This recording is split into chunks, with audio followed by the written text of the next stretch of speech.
My dying words will always be, I am an innocent man, Ledell Lee declared the day before his execution. In April 2017, Arkansas carried out his death sentence, even as Lee maintained with his final breath that he did not commit the crime he was accused of. 4 years later, a shocking discovery would suggest he may have been telling the truth all along. In 1993, 26-year-old Deborah Reese was found bludgeoned to death in her home in Jacksonville, Arkansas. Police arrested her neighbor, 28-year-old Ledell Lee, within an hour of the murder. He was tried and convicted in 1995, sentenced to death for Reese's murder, despite no physical evidence directly linking him to the crime. Lee's case was far from open and shut. His first trial ended in a hung jury after multiple alibi witnesses testified on his behalf. But at a 1995 retrial, his defense inexplicably failed to call any alibi witnesses, and the jury found him guilty. Prosecutors leaned on eyewitness accounts and forensic claims that were tenuous at best. For example, an expert said hairs from the scene microscopically matched Lee, a method now discredited as unreliable. In truth, much of the forensic evidence was inconclusive or improperly overstated. For over 2 decades on death row, Ledell Lee insisted he was innocent. He and his attorneys repeatedly pleaded for modern DNA testing on crime scene evidence,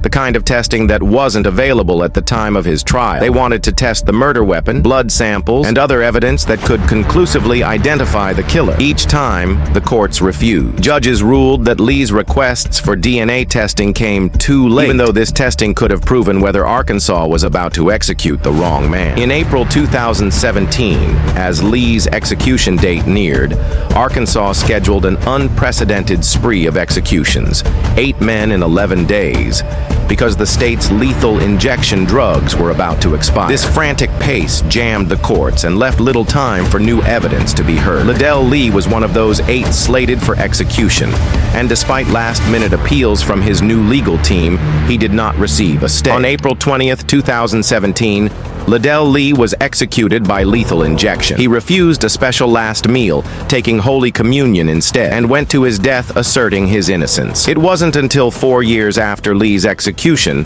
that the truth began to emerge. In 2021, his family, with the help of the Innocence Project and ACLU, finally won the right to test the long-neglected evidence. The results were startling. DNA from an unidentified man was found on the wooden club, the murder weapon, and on a blood-soaked shirt wrapped around it. In other words, another man's genetic material was on the very evidence used to convict Lee, not Lee's DNA. Equally troubling, none of the fingerprints collected at the crime scene matched Ledell Lee. This new forensic evidence, though partial, casts profound doubt on Lee's guilt. The unknown male DNA from the club did not match anyone in the national DNA database, so the true killer remains unidentified. But the implication is clear. Critical evidence from the scene never pointed to Lee at all. 5 hairs found at the murder scene were tested and could not have come from Ledell Lee. A 6th hair yielded only a partial profile that is so common it may be shared by thousands of people. The very evidence that was touted to implicate him has now undermined his conviction. Ledell Lee's case has become a haunting example of a wrongful conviction that led to an irreversible tragedy.